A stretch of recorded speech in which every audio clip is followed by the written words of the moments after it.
Let's just talk for a moment about the 100 minutes that we saw yesterday that was not focused on the American people, that there was never assertion, in fact, laid the groundwork for cutting Social Security, that continues this path of cutting Social Security, cutting Medicare, cutting Medicaid, cutting veterans' benefits in this country.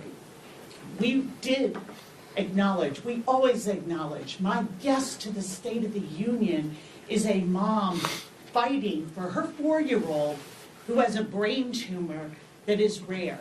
You know why she was there and why our hearts go out and are grateful that child that was brought, that we honored last night, survived? Because he had research that makes, when it's not a rare disease, when it's your child. And what are we seeing? What are they clapping for?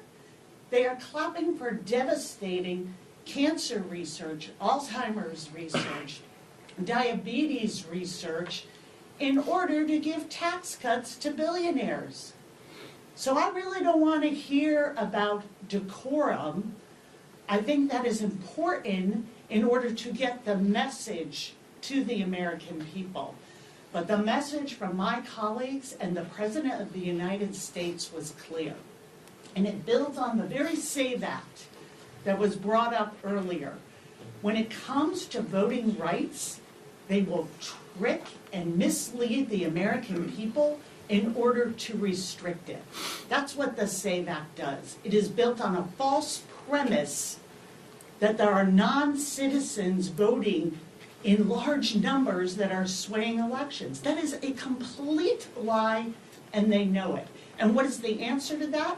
Make it harder for women in this country to vote who changed their names because they got married. That is voter suppression wrapped up in some sort of immigration argument.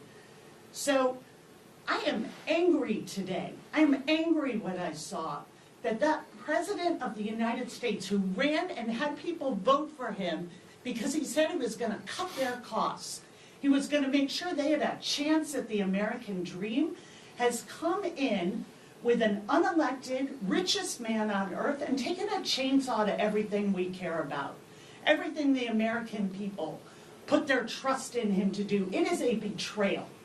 It is a betrayal.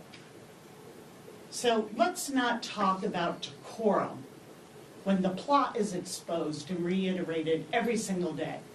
You take people's health care, you take our veterans' benefits, you take funding for our public schools, and you do it all of it, to give a tax cut to the very wealthiest people who won't even notice it, but whose greed knows.